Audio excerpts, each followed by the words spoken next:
Welcome classic rock fans to another episode of New Album Review. Today I want to be talking about Liam Gallagher's new record, Why Me, Why Not? In my review of Liam Gallagher's last album I said that he'd effectively rescued music from that Britpop malaise. Music that was of course incredibly derivative, Britpop that is, not that there's anything wrong with that. But his last album seriously impressed me with its very melodic and dexterous turns, and his voice. And his voice just sounds incredible. His voice has matured like old cheese, if you like. I'd even go as far to say that I think his voice sounds better now than it did on those Oasis records. It's gone down, it's certainly gone down an octave and sounds warmer. In fact, his voice still has that kind of nasally sneer, sort of reminds me of sort of Dylan's mid to late period drawl in many respects. But he's never sounded better. And this new album, it bristles with attitude. You know, we'd expect nothing less from Liam Gallagher, of course, with his usual sort of Mancunian swagger. But certainly not meaning to labour the point, I think his voice sounds more melodic than ever. These songs are great, but I think the way he uses his voice takes him to a whole new level. It's always perfectly pitched to complement the arrangement and the overall mood of the song. Liam Gallagher has said of his newfound vocal prowess, and I quote, "It's probably all that Guinness I've been walloping down the boozer." Well, you know, if it works for you, I would stick with it.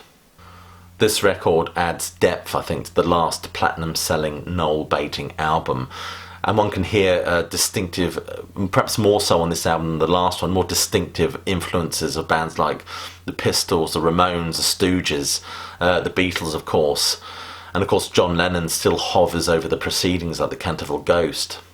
Very much like the last album, Liam Gallagher employs what Noel Gallagher scathingly calls an army of songwriters.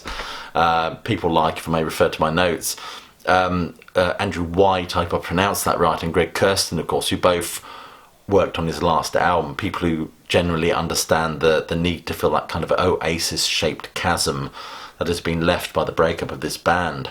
But where a distinction is to be drawn between the last album and this one is on this album, Liam Gallagher co-writes every song, and for that reason it makes it a better record. But I think that's the deal with working with other people, other talented people, as they help you up your game. Their talent adds tone and texture to the proceedings. I mean, if I may quote Clash magazine, for example, "Gallagher remains an excellent interpreter of others' lyrics, but he takes the skill further here and it results in a collection of classic songs drenched in melody, accompanied by clearly expressed, noticeable lyrics." The title track Why Me, Why Not is drawn, no pun intended of course, from a John Lennon sketch or couple of sketches. So it kind of labours that sort of Beatles connection even further, even to the point of fatigue, I think, sometimes. Another track on this album, Meadow, it has very distorted vocals and very dry sounding guitars. It's a song that wouldn't sound out of place on the White Album. And certainly lyrically, a lot of these songs on this album have a kind of a Lennon-esque quirkiness to them. For example, on the song Gone, there's a wonderful lyric. "I used to go away and come back another day, but now I don't know how long I'm going to be gone." It's a prime example of that kind of wordplay that Lennon used to like to employ, certainly in the sort of late 60s. One of Us is an incredible song. I love the use of strings and I love the drum sound. It kind of reminds me of a Richard Ashcroft record in many respects. It's got a chorus that is incredibly infectious. This is certainly one of the standout songs on this album.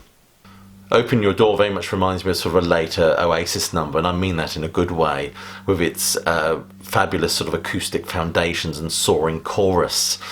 The use of instrumentation on this record is absolutely wonderful. It sort of broadens the overall sort of palette of sounds and textures on this record. And I love the use of strings and choir. It adds a kind of a redemptive quality to the aching lyrics.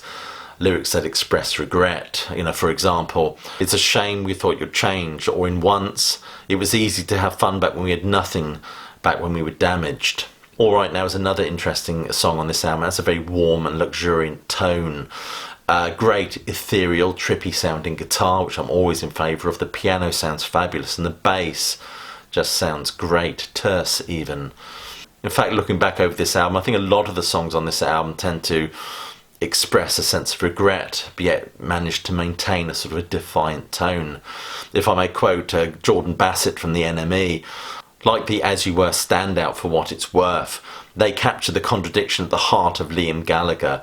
Acute emotional intelligence meets chin-out bolshiness.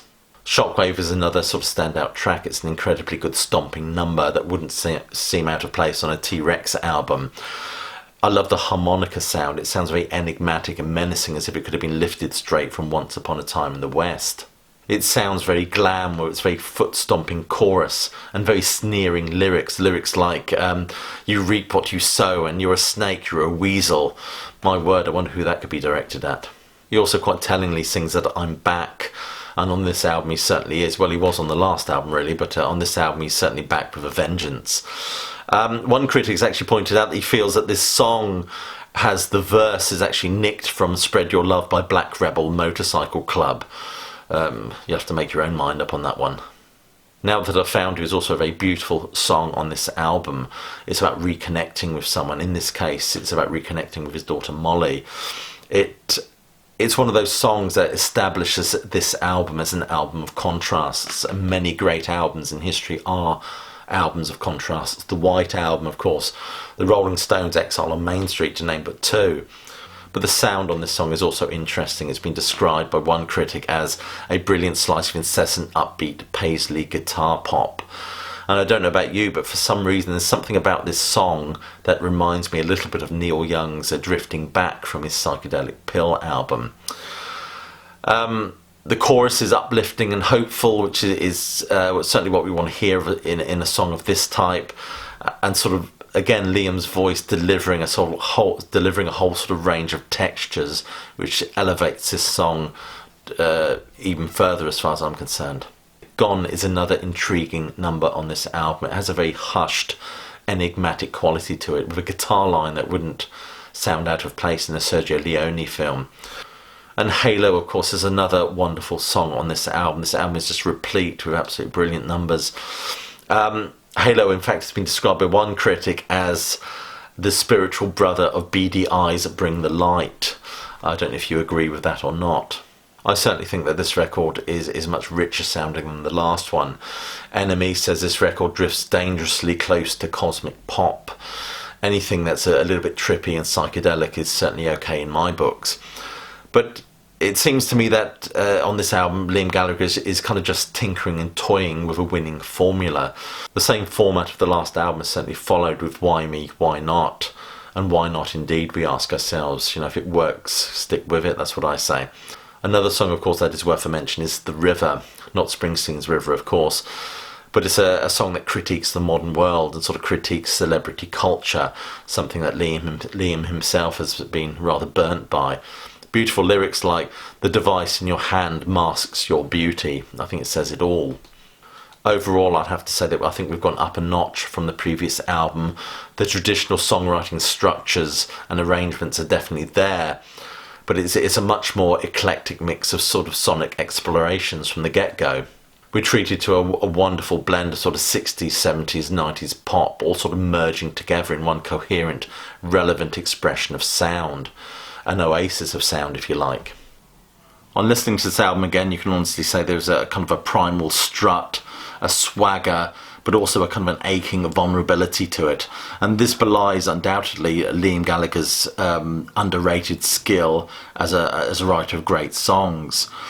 And these last two albums have at last sort of dispelled that sort of silly idea that Liam Gallagher was nothing without his brother. Obviously that's clearly not true.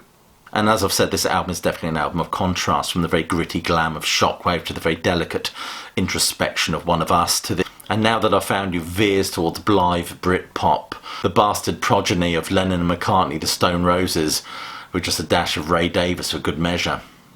And of course there are other songs, of course, that I haven't explored in much depth in this review. For example, Be Still is sort of sturdy rock fare. Halo I've already touched upon, but I think Halo is kind of reminiscent of Oasis at their very best. But what I like about this album is it has a kind of effortless quality. It's merges beautifully with a kind of a 60s guitar sound, intricately reflective verses and stomping choruses. Another song that I've already mentioned, of course, which is a favourite of mine, is Meadow, which has a kind of a floating, sort of drifting quality to it, a sort of miasmic psychedelia that takes the listener on a long, strange trip, exploring that sort of strange symbiosis of sound, sneer, and profound lyrics. I mean, what's great about this album, I mean, there are many great things about this album, but I love that kind of influences, the way the influences are used on this. You know, you get the more abrasive upfront feel of sort of channeling bands like the Pistols and the Stooges, of course, but I sometimes feel in there's almost sort of some of the more pensive qualities in the lyrics and the vocal expression, hints of sort of Bowie almost. And let's not forget that sort of very biting, acerbic, sort of Lennon-esque wordplay. It all very much comes to the fore on this record, as well as beautifully resurrecting the glory days of bands like The Who and The Kinks. Anyway, I'm going to dash off and listen to this album again. I would highly recommend you buy this one. It's a collection of songs that are, as I've said, immersed in melody and fine examples of songwriting. Anyway, you've been watching an episode of a New Album Review. Please subscribe and share this video. Click like, check out the Facebook page, but more importantly, please do keep listening.